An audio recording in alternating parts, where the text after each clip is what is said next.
And yesterday we talked a little bit about review topics from geometry, and we also talked about review topics from like Algebra 3-4 as well. Chapter 1 is going to be mostly just some of these same review topics from Algebra 3-4. Some of these we'll approach in a slightly different way, or we'll do a little bit more depth than maybe we saw in Algebra 3-4, but the first chapter of this course is very much like the very beginning of Algebra 3-4, where we talk about functions and increasing and decreasing in domains and ranges and set notations and kind of these little fundamentals. We'll kind of start here in a similar fashion. So section 1.1 is about functions.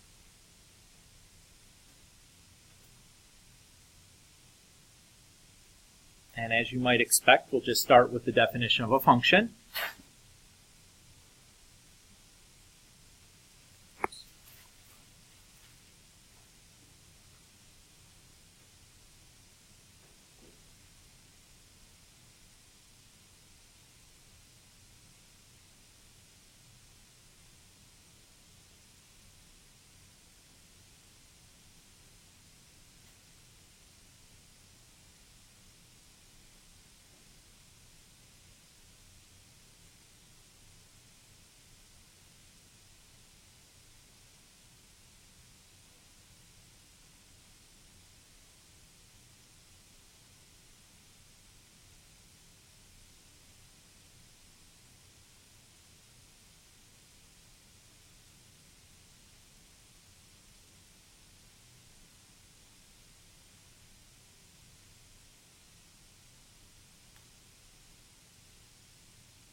So we say that a function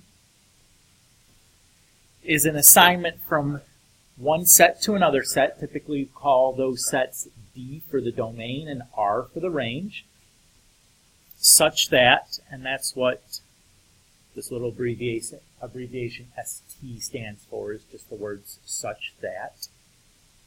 Every element in D pairs with exactly one element in R.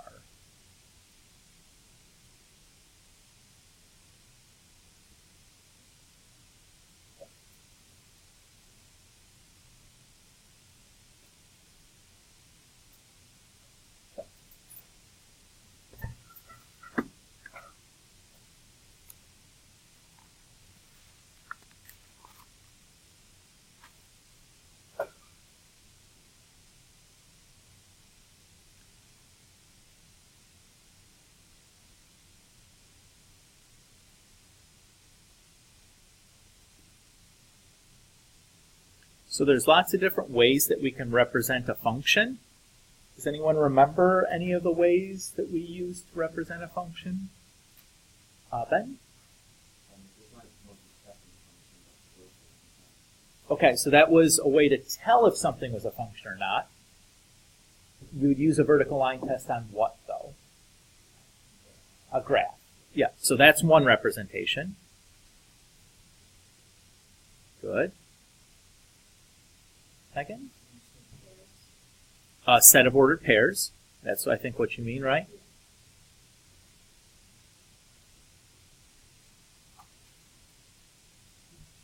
Val? Okay. Yep. So I'll write like XY table. That's good. Couple more.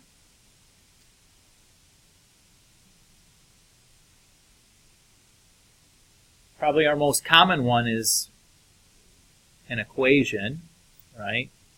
When most of us think of a function, that's probably the first thing they think about. And then the last one, this is the one most of us kind of forget about, is the mapping diagram.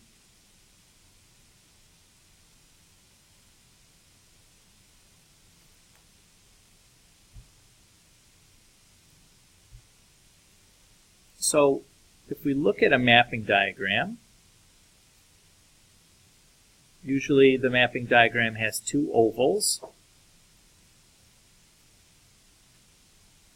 where the one oval on the left we write, or we label as the domain, and the oval on the right we label as the range. And then we write in the elements contained in the domain with a little dot next to it to represent like that's where that element is. I'm going to name these elements in the domain x1, x2, and x3.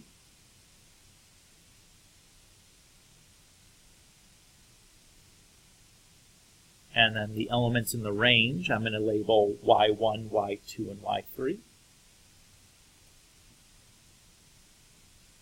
And then usually we just draw an arrow to show how those pairings occur. So maybe x1 goes to y2, x2 goes to y1, and x3 goes to y3. Is this a function? Yes. Okay. What if instead we have this? Is this a function? No, why not? Excellent. So Michael says that every x isn't paired. We have the x3 here that isn't paired to anything. So this would not be a function. What about this? Yes, this is a function. If you look, every x is paired with exactly one y. That's okay. This one is a function. The fact that one of the y's isn't paired doesn't matter. We only have to use the entire domain. And the fact that one of the ranges, one of the y's, is used twice doesn't matter. We just have to make sure none of the x's are used twice. So this is a function.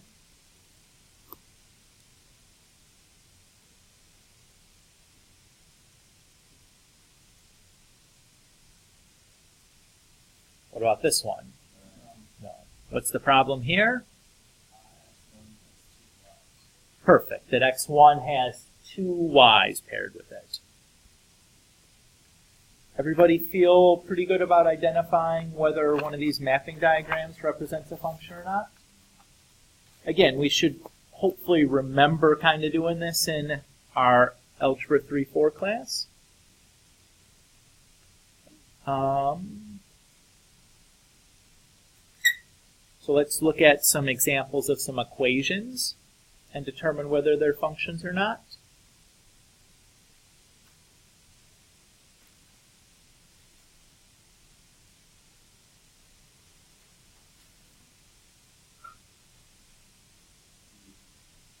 Okay, Michael, you said yes.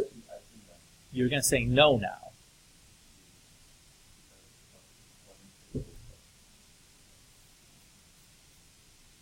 Well, if you look, y equals x squared plus 2 should look pretty familiar to you, right?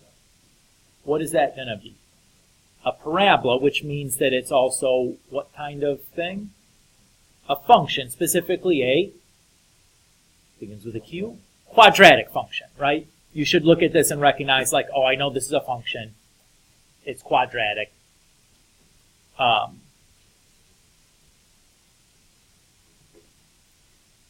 In general, if there's nothing funny going on with the y, it's probably going to be a function. And when I say there's nothing funny going on with a y, consider this example. What is the graph of this going to look like? A circle. Hopefully you recognize this as the form of a circle. X squared plus y squared equals r squared. Is a circle a function? No, right? That would fail a vertical line test, as Ben pointed out earlier, that we can use that to kind of check if a graph is a function or not.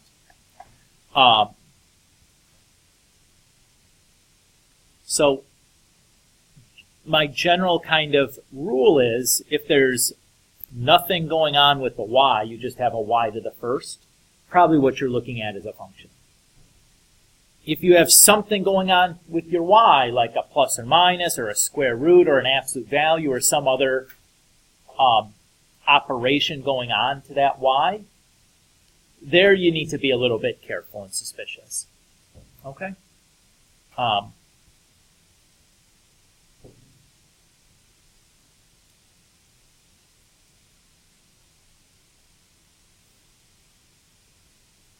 look at some graphs here.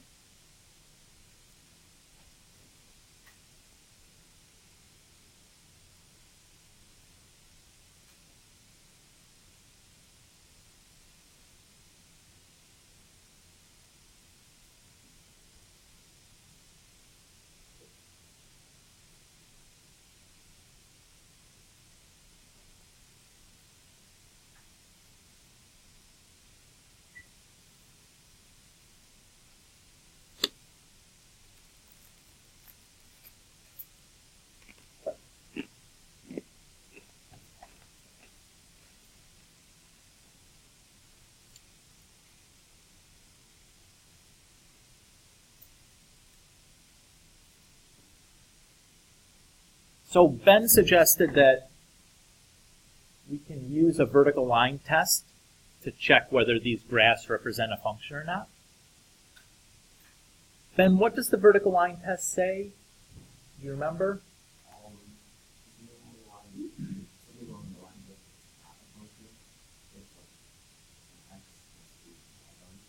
Great. So essentially,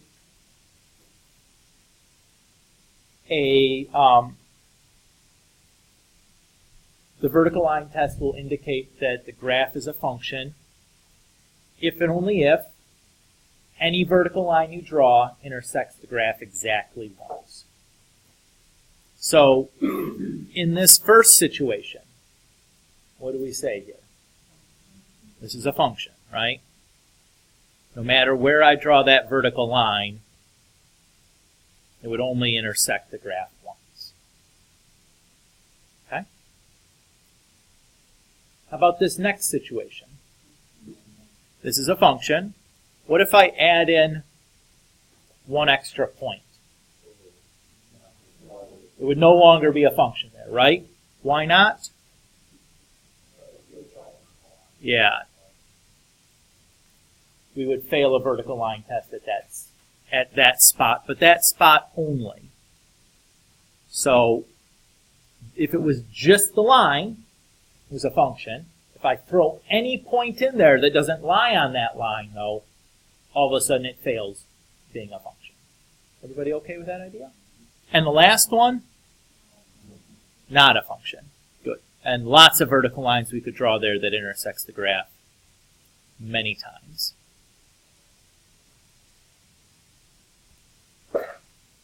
Everybody feel okay there? Okay?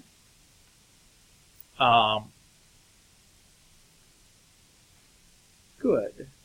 Let's talk next about function notation.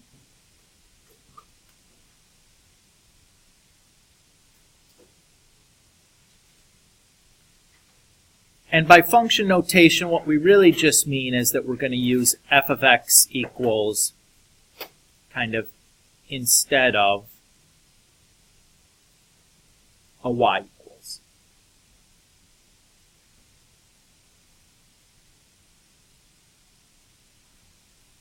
Yes, sir. Of course.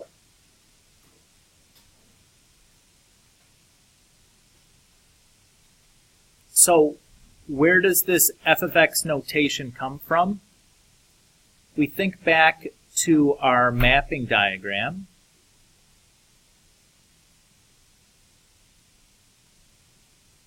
If we have some x here, and I apply the transformation of f to it, the resulting y value would be x after we perform the transformation of f on it. So we would say f of x. That's kind of where that notation comes from.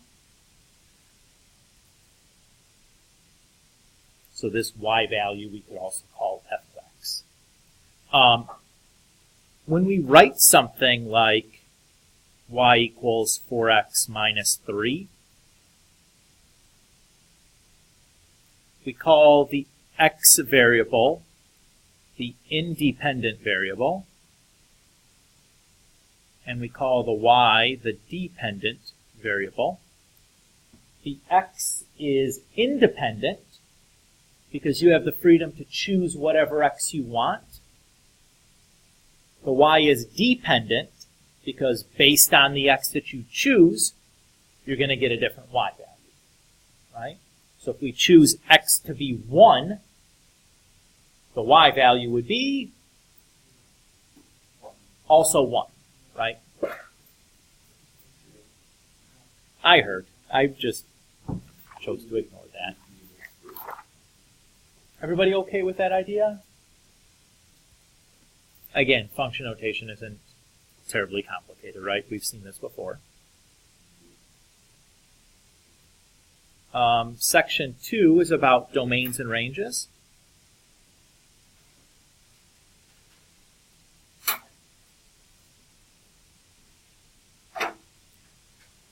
So a domain and range are sets.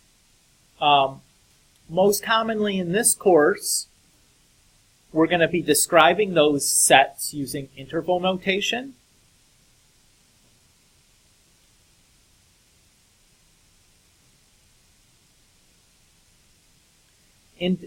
Interval notation is just a way to describe some kind of continuous set. So, for example, if I have the set of values like x is less than or equal to 2, my interval needs to contain a starting point and an ending point in that set. So if I consider the set x is less than or equal to 2, what's the smallest value in that set? Negative infinity. And the biggest value in that set, or the upper bound for that set? 2. Okay. Now we need to indicate we have the beginning and the end of our interval. We need to also indicate whether we're including or not including the endpoints on that interval. Let's consider the negative infinity first. Is negative infinity an actual value that x can attain? No. So that should not be included in our set. To indicate it's not included, we're going to use a parenthesis.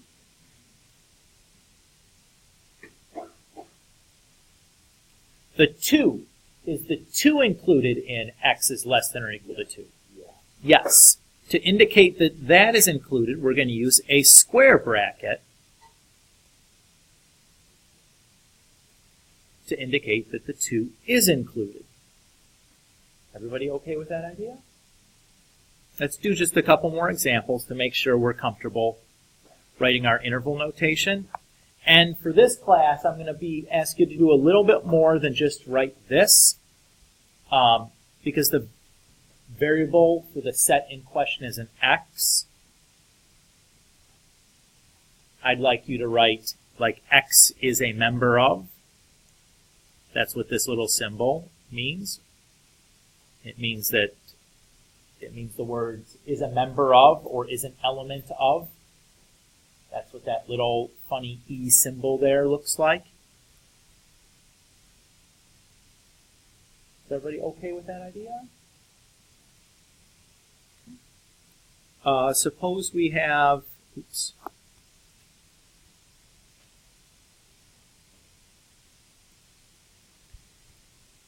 negative 5 is less than or equal to y is less than 10. Ben?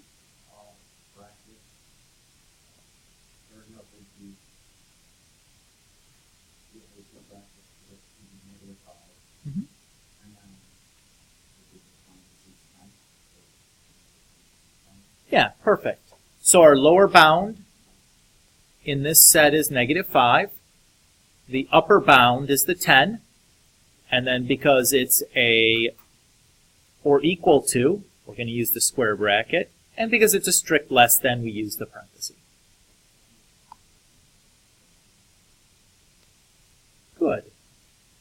One last one.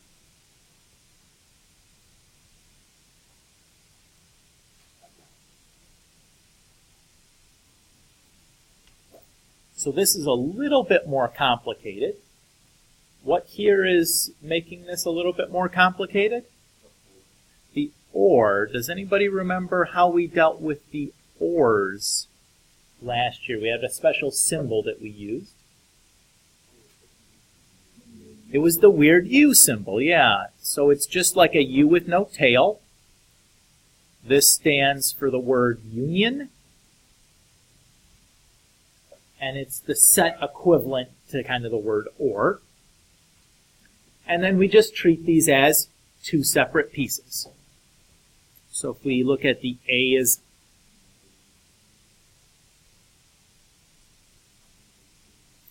with parentheses there, right? And then the next one should be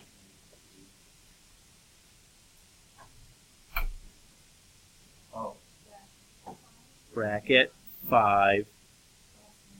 Yeah, and I like to put a plus sign on my positive infinities. You don't need to do it, put a plus sign for your positive infinities. I just do it because it kind of helps me. And then again, because the set in question is talking about variable A, I should probably say A is a member of. I think I forgot to write the Y is a member of for the previous one.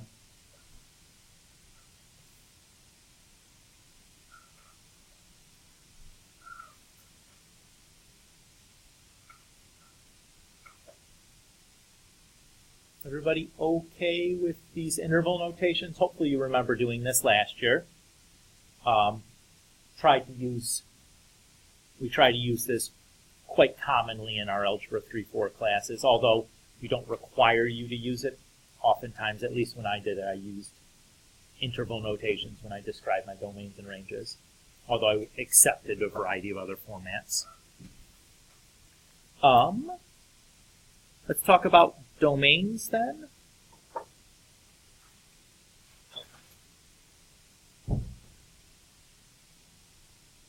So let's say we're interested in finding the domain for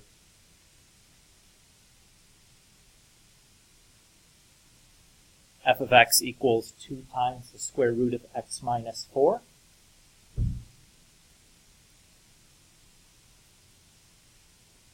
There's a bit of an ambiguity here between two things. This could be asking about an implied domain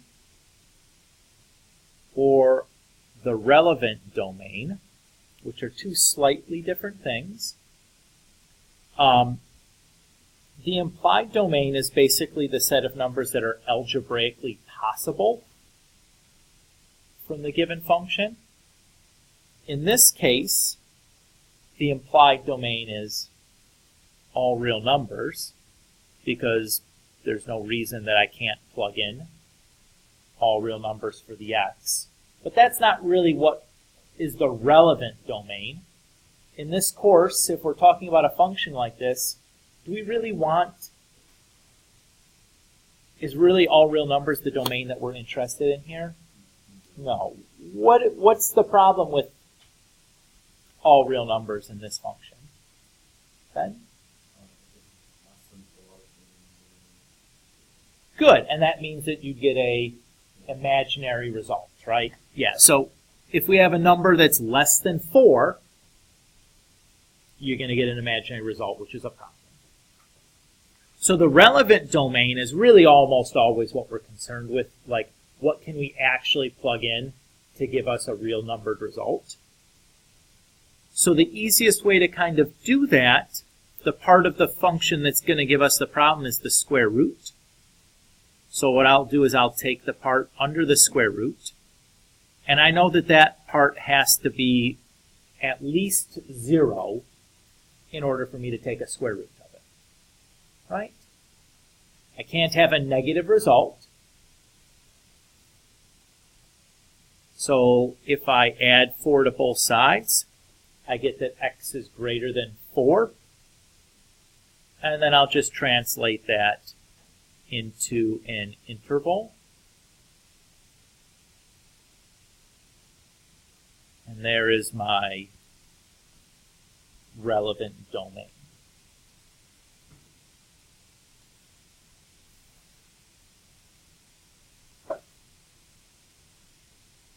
Everybody okay there?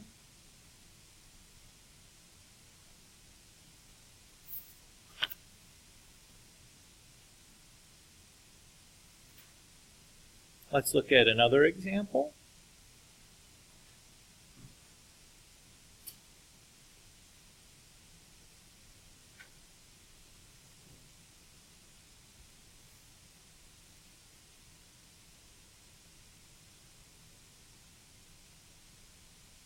So what will the relevant domain in this problem, what do we have to be concerned about here? Ben? 0 in the denominator. Very good. So what we'll do is we'll take my denominator and set it not equal to 0.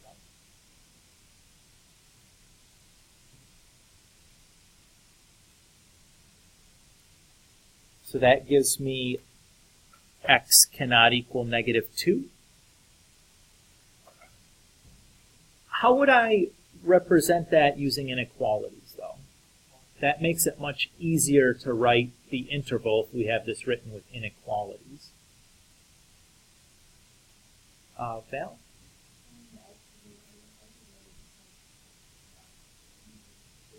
Okay, so you could use like set builder notation.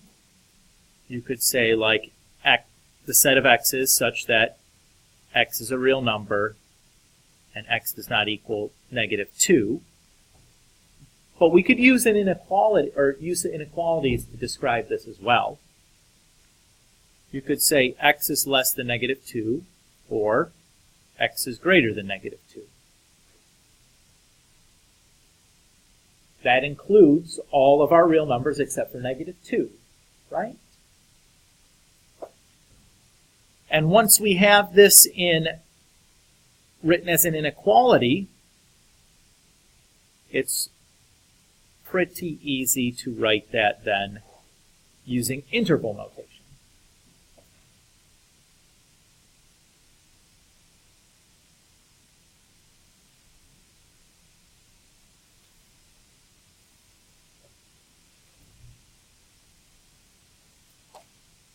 So, Val, your answer was fine, but based on the context of the directions, if we asked for the domains and ranges as intervals, that answer wouldn't follow directions, even though it was the correct answer.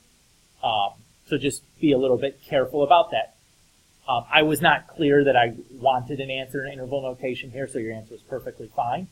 But that's why I went ahead and did it also as an interval notation, just so that you guys could see how to deal with that sort of situation. And once I showed you what it was, it's like, okay, that's stupid, but I could do that. That's not hard. Maybe not obvious. All right. And we'll do one more here.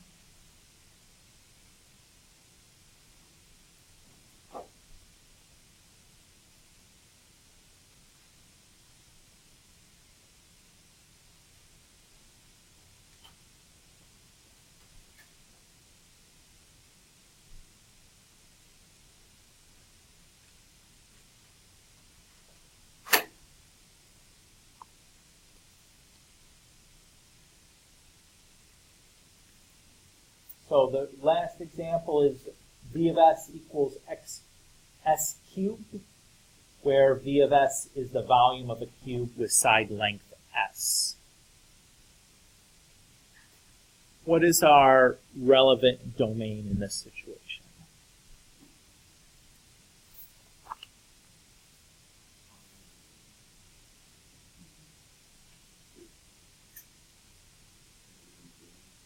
Okay, how about s greater than 0? Why are we discounting? You can't have a negative side length, and depending on how you want to define a cube, probably a 0 side length doesn't make a lot of sense either. If you said greater than or equal to 0, though, here without formally defining what we meant by a cube, whether we can count something that was a single point as a cube or not. I would be pretty flexible on that little part of it, whether you said greater than 0 or just greater than or equal to 0, because it wasn't entirely clear whether, something with 0 side length, that's basically a point, should count as a cube or not. So I would give either of those, I would accept either of those answers in this sort of situation. But in the case, if we say just s is greater than 0, we would say that.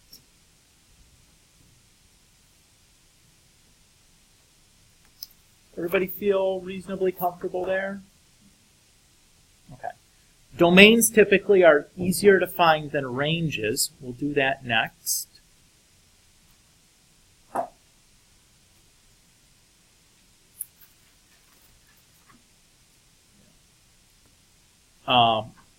So to find a range, there's kind of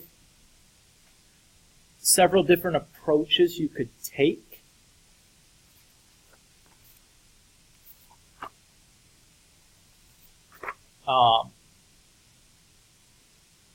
So if we go back and we look at each one of these 3 examples, I'm going to just work alongside them and deal with the ranges just in a different color.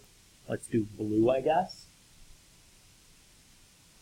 So on this first problem,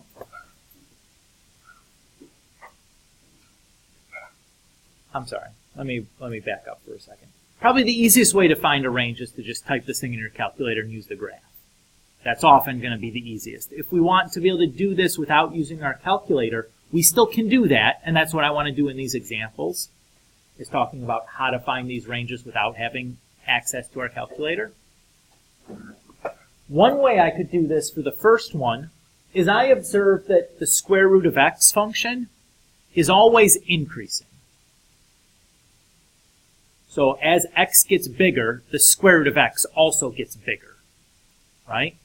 The square root of 4 is 2, the square root of 9 is 3, the square root of 16 is 4. Each of those is getting bigger as x gets bigger, correct? So the lower bound for my range is going to come from the lower bound in my domain. Everybody agree with that?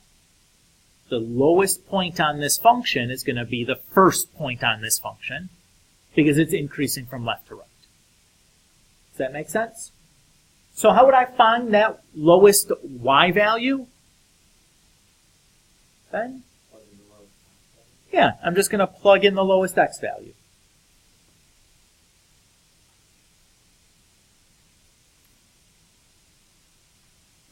And how would I find the largest y value? Plug in the largest y value. What would I get if I plug in infinity to this? Still infinity.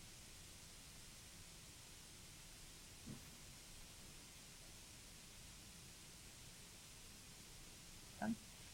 And that's probably easier than the alternative because I know a little bit about the behavior of the square root of x function. Can I do the same thing for the next one? Is this increasing the whole time? No, right? So that's a problem. What I'm going to do instead is I'm going to use the inverse. So I'm going to find the inverse of this function. So if you remember, the first step we have to finding an inverse is to get the x by itself, correct? So I'll start by treating this as a proportion and cross-multiplying.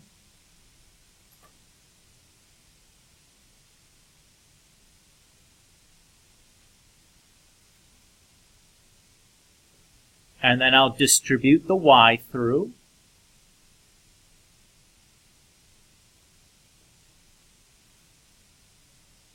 And I'm going to move all the x's to one side, so I'll subtract the xy from both sides. And I notice on the left-hand side, 3x minus xy has the greatest common factor of x on that side, correct? So I'll factor the x out front.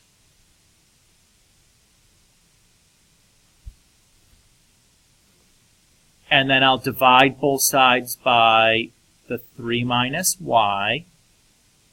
And I'm going to stop here. Ordinarily, when we found inverses, we'd then swap the x's and y's. But I don't really care about the x's. What I care about right now in regard to the range is the y. Correct? Do you see any values of y that are going to be problematic? 3.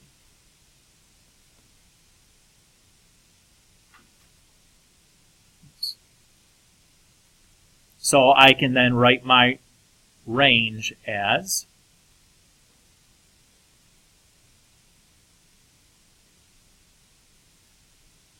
negative infinity to 3 union 3 to positive infinity. Everybody okay with that idea? Also worth pointing out that if you remember your rules about rational functions, if you recognize this as a rational function, you would have noticed that the degree of the numerator is the same as the degree of the denominator. And you could have just used that the leading coefficient over the leading coefficient is going to be the horizontal asymptote, which tells you then the range is everything but 3. But I wanted to show you this technique of using the inverse because I wouldn't have expected you to remember that rule from last year in Algebra 3-4. Right? So this was a little bit easier than having to memorize a bunch of stuff. And let's stop here. I think that's good.